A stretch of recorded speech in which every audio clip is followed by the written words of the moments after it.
দূরে দেখা যাচ্ছে রেকজাভিক সিটি, পাহাড়ে ঘেরা ওই চার্চটা। Your destination will be on the right. Sky লাগুনের দিকে, that there is Sky Lagoon. Head west. Hi guys, this is Madhurima. Welcome to channel, my channel, Madhurima's Travel and Living. আজকে আমরা Reykjavik ছেড়ে চলে যাচ্ছি। যাওয়ার আগে আমরা স্পা এক্সপেরিয়েন্স করতে এসেছি স্কাই লাগুনে। যেহেতু এখন এখানে অগ্নুৎপাত হচ্ছে, ওই জন্য ব্লু লাগুন বন্ধ। আর তাছাড়া আমরা ছবি দেখে দুটোর মধ্যে কম্পেয়ার করে স্কাই লাগুনে আসবো ডিসাইড করেছিলাম। তো চলো যাওয়া যাক, এক্সপিরিয়েন্স করা যাক। তারপর আজকে আমরা বেরিয়ে যাচ্ছি নিউ ইয়র্কের জন্য। তো আজকে আমাদের লাস্ট দিন ইন আইসল্যান্ড, আমাদের হলিডে শেষ হয়ে গেছে। চলো আজকের দিনটা এনজয় করা যাক।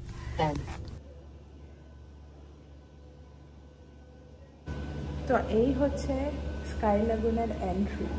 আমি এখন দাঁড়িয়ে আছি জলে, আর জলটা বেশ warm and nice. This is the lagoon. It's prime. আইসল্যান্ডে ব্লু লাগুনের কথা তো সবাই জানেন। ন্যাশনাল জিওগ্রাফিক ওটাকে one of the wonders of the world বলে অভিহিত করেছে। যাই হোক, ব্লু লাগুন বন্ধ ছিল কারণ অগ্নুৎপাত হচ্ছিল, যার জন্য আমরা স্কাই লাগুনে এসেছি। অনেস্টলি স্কাই লাগুন নতুন খুলেছে, ওই জন্য এখনও পপুলারিটিতে ব্লু লাগুনকে ছাড়াতে পারেনি, কিন্তু আমার পার্সোনালি মনে হয়েছে দিস ইজ ইভেন বেটার, কারণ ভিউটা খুব সুন্দর, একটু কম ভিড়, আর এখানে একটা 7 স্টেপ রিচুয়াল হয় which is also pretty unique, যেটা ব্লু লাগুনে হয় না। তো আমরা তো সকাল সকাল এসে গেছি, এইটা করে খুব রিল্যাক্সিং একটা এক্সপিরিয়েন্স। 2-3 ঘন্টা তো থাকবেনই, চাইলে আরও বেশি সময়ও থাকতে পারেন। ওই দেখুন দূরে একজন মহিলা পুলিশ গিয়ে কতগুলি ছেলে চাংড়ামি করছিল ওখানে, তাদেরকে কিন্তু একটুখানি ধমকে দিল আর কি। এখানে বেশ কিছু লাইফ গার্ড, লাইফ সাপোর্টের লোকজনও ছিলেন। ইটস সো ফান নো, এইরকম সুন্দর একটা পুলের মধ্যে চাকরি করা। আর ওই যে সায়ন্তন এখন আমার কানের বিনিটা রাখতে যাচ্ছে, কারণ আমি ভেবেছিলাম ভীষণ ঠান্ডা হবে, খুব হাওয়া দেবে, খুব উইন্ডি হবে, কিন্তু তা কিন্তু না, মানে অ্যাটলিস্ট সেদিনকে না। কিন্তু আমি বেশ কিছু ব্লগ দেখে গেছিলাম যেখানে ওরা ভীষণ ঠান্ডার জন্য কানে বিনি পরে পুলটাতে যেত, যার জন্য আমি ওটা পরেই নেমেছিলাম। I don't believe in waking up in the morning, যার জন্য সকালবেলা আমি এখন একটু গ্রাম্পি আছি, but I will wake up. তো আমরা এখন যাচ্ছি কোল্ড প্লাঞ্জের দিকে। ওইখানে ওই যে কোল্ড প্লাঞ্জ,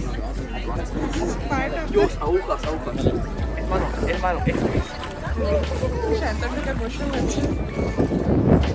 ও মাই গড, ও মাই গড।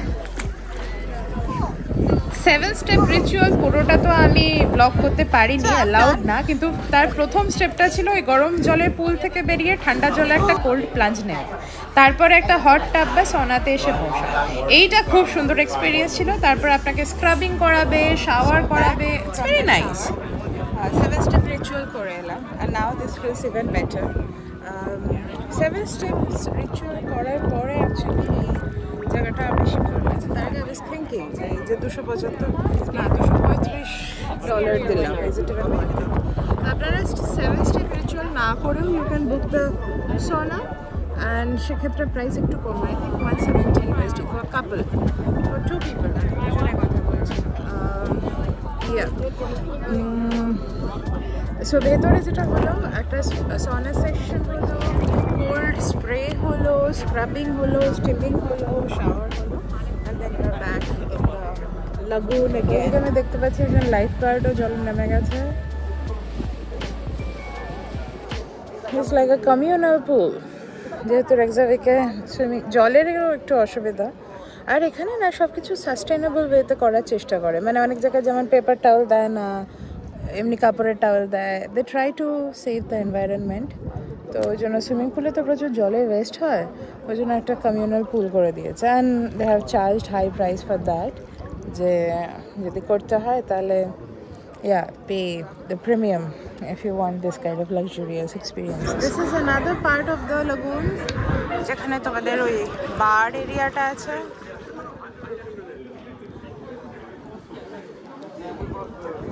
একটু আলাদা করে রেখেছে এই জায়গাটা আর কি। এই পাথর করে যে আছে, এখানে বেশ কিছু জায়গা বসার জায়গাও আছে। তো you can like sit here and enjoy. Nice place. I'm enjoying it.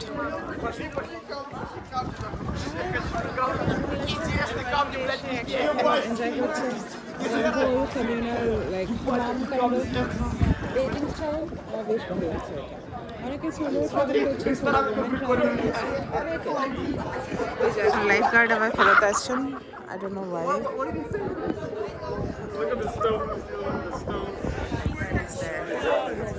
Coming back. একজন কত বয়স্ক মহিলা এসেছেন, দিস ইজ সো নাইস। আমি একটা জিনিস দেখছি, এখানে যে বেশ কিছু এশিয়ান মানুষজন এসেছেন, I won't tell the name of the country, বেশ কিছু ওরকম মানুষও আছেন, মানে ওদিককার মানুষও আছেন। সেক্ষেত্রে যে পুরুষ মানুষগুলি, they are so like confident about their body, whereas the women are not like that. So I was thinking, what actually made us women think or become so conscious about our body? কেন একজন কোনো communal bath হিসেবে use করতে পারবে না? You know the best part? আমার পিছনে একটা group of, there is a white woman sitting and chatting, একটু বয়স্ক মানুষ। ওনাদের আমি দেখেছিলাম যখন আমরা আসছিলাম আইসল্যান্ড, ওনারাও নিউ ইয়র্ক এয়ারপোর্ট থেকে ফ্লাইট ধরছিলেন। ওনারা একটা কন্ডাক্টেড ট্যুরে আসছিলেন, একটু বয়স্ক মহিলা, কিন্তু প্রথমবার আইসল্যান্ড আসছেন। Group of friends probably, and they were very excited. ওরাও এখানে আছেন। I don't know if they're also going back, we'll figure out. আমরা আইসল্যান্ডে এর ফিরবো, তো একসাথে ফেরত গেলে দেখা হবে। Super fun. ব্লু লাগুন আর স্কাই লাগুন দুটোই কিন্তু ম্যান মেড, মানে ন্যাচারাল ওয়ান্ডার নয়। কিন্তু আপনারা যদি আইসল্যান্ডে রিং রোড ট্রিপটা করেন, তাহলে ভিকের কাছে গিয়ে কিছু ভিক বাথ বলে কিছু জিওথার্মাল বাথ পাবেন, সেগুলিও এনজয় করতে পারেন। অ্যাজ আই সেড বিফোর, এগুলো আইসল্যান্ডে বিভিন্ন জায়গাতেই এই এক্সপিরিয়েন্সটা করা যায়। It's part of their social culture, social fabric, communal bath, বা এগুলো হামাম বেসিক্যালি মিডল ইস্টের দিকে। যাই হোক, আমি জানি না আমি আগে এটা মেনশন করেছি কি না, কিন্তু এই ট্রিপটা অ্যাকচুয়ালি সায়ন্তনকে আমি ওর জন্মদিনে গিফট দিয়েছিলাম। ও যা যা চেয়েছে আমি তাই তাই করেছি।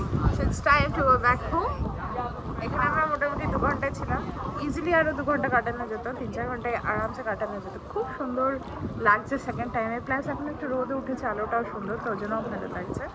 একটা টিপ দিয়ে দিই, মাঝে মাঝে যখন খুব উইন্ডি থাকে তখন কিন্তু কানে মানে এত বেশি হাওয়া লাগে যে ব্যথা করবে, so get some breathing or something. Quite nice experience. আমরা ব্লু লাগুনটা করতে পারলাম না কারণ এখন ওই volcano eruption. They had also given us a private changing room, this is part of the 7-step ritual, না হলে সবার সামনে চেঞ্জ করতে হবে। Thankfully we got this, this is nice, this is a good experience. এখানে একটা ছোট এরকম শাওয়ারের এরিয়া আছে, দেন এখানে একটা রেডি হওয়ার এরিয়া আছে, বডি লোশন দিয়েছে, হেয়ার ড্রায়ার দিয়েছে। I'm all set.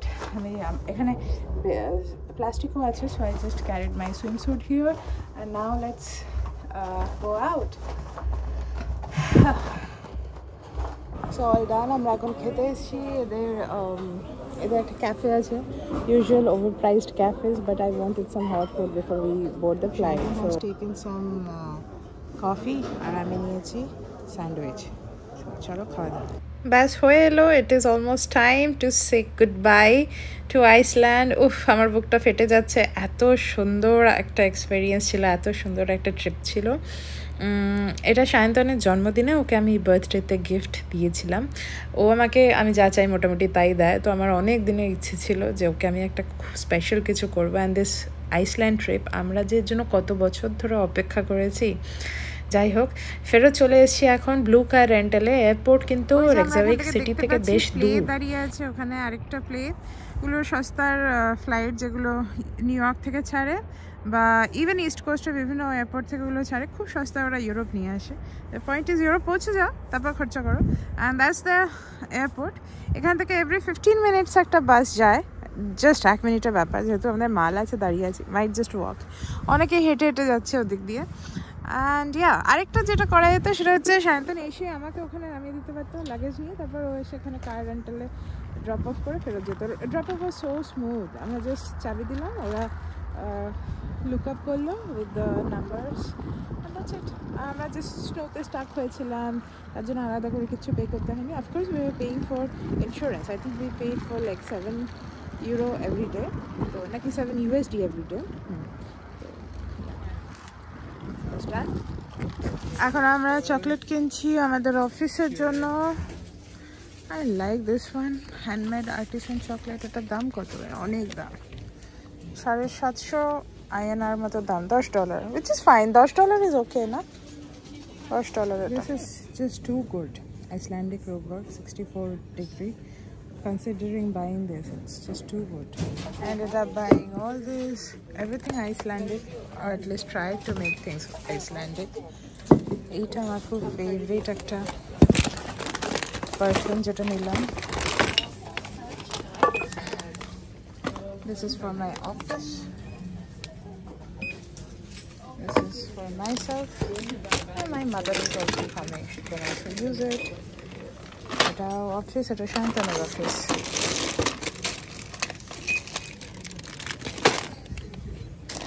Eta Shantanu's office, Viking Girl. Eta হচ্ছে অর্চনের.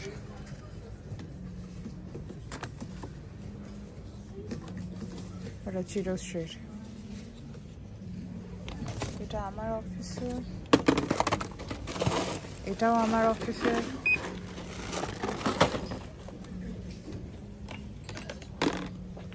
আর এটা চিরশ্রীর. নিয়ে আসবো কি এরকম আরেকটা? ফ্লাইটে বসে গেছি আইসল্যান্ডের, আর 5 থেকে 6 ঘন্টা পরে আমরা পৌঁছাবো নেভার্ট এয়ারপোর্ট, নিউপোর্ট এয়ারপোর্ট, EWR. সেখান থেকে 15 মিনিট ধরে আমাদের বাড়ি ইমিগ্রেশন ক্রস করতে হবে. এখানে ইমিগ্রেশন হলো, বেরোনোর সময় একদম গেটের সামনে ইমিগ্রেশন হয়. তো আমরা তো অনেকক্ষণ ধরে শপিং বলছিলাম, ভুলে গেছিলাম ইমিগ্রেশনের কথা.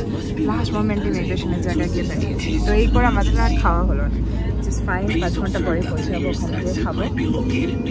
চলো ব্লগটা একদম কন্টিনিউ করবো, বাড়ি অব্দি গিয়ে শেষ করবো. এখন যে আমরা ফ্লাই করছি, আই ওয়ান্ট টু সি. আমি দেখেছি অনেক সময় এখানে ফ্লাইটের উপর গ্রিনল্যান্ড দেখা যায় আর কিছু গ্লেসিয়ার দেখা যায়. তো I keep an I about this. আলাদা আলাদা সিট দিয়েছিল, বাট আমরা এই দুটো সিট পাশাপাশি নিয়েছি, উইন্ডো সিটের পাশে. আশা করছি কিছু না কিছু দেখতে পাবো, দেখা যাবে. আইসল্যান্ড থেকে আসার পথে মানে আকাশ থেকে চোখে পড়লো সেই কুখ্যাত ভলক্যানো, যার জন্য মানে যখন ভলক্যানোতে ইরাপশনটা হয়েছিল অগ্নুৎপাতের সময়, আমরা ততক্ষণে অলরেডি নর্থ ইস্ট কোস্টের দিকে পৌঁছে গেছি, মানে স্টকনেস এরিয়াতে ছিলাম. তো আমাদের কোনো ইম্প্যাক্ট হয়নি, কিন্তু সেই সময় যারা রেকজাভিকের কাছে ছিলেন তার আগে পরে 2-1 দিন কিন্তু এখানে একটু অসুবিধে হয়েছিল. যাই হোক, আমাদের যাত্রাপথ এখন 6 ঘন্টার মাত্রই. হ্যাঁ, মাত্র 6 ঘন্টায় আমরা ইস্ট কোস্টের থেকে নর্ডিক কান্ট্রিজগুলিতে পৌঁছে যেতে পারি. বস্টন থেকে আরও একটু সময় কম লাগে. এইটা একটা খুব সুবিধা ইউএসএতে থাকার. আর দেখুন আমরা কি দেখছি জানেন, এটা এখন নিচে গ্রিনল্যান্ড এবং তার বিস্তীর্ণ চাদর. এই বলতে বলতেই ঢুকে গেলাম কিউবেক সিটি. এ হচ্ছে কানাডা. পুরো সাবপোলার রিজিয়নটা ক্রস করছি. অসাধারণ লাগছিল, মানে সত্যি বলছি, আমি আপ্লুত পুরো নেচার দেখে. আর এখন আমরা ঢুকছি কন্টিনেন্টাল আমেরিকা, নর্থ আমেরিকায় ঢুকে গেছি. আর EWR-এ নামবো, যেটা বেসিক্যালি নেভার্ক এয়ারপোর্ট. আমার বাড়ি থেকে নেভার্ক এয়ারপোর্ট মাত্র 15 মিনিট.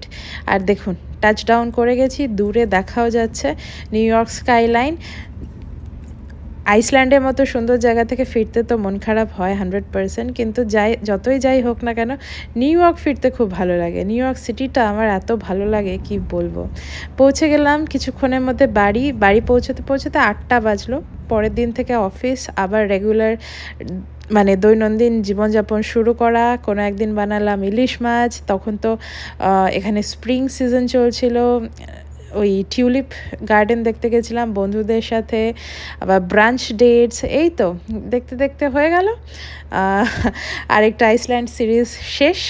দেখা হচ্ছে তাহলে কালকে নতুন কোনো একটা ডেস্টিনেশন থেকে.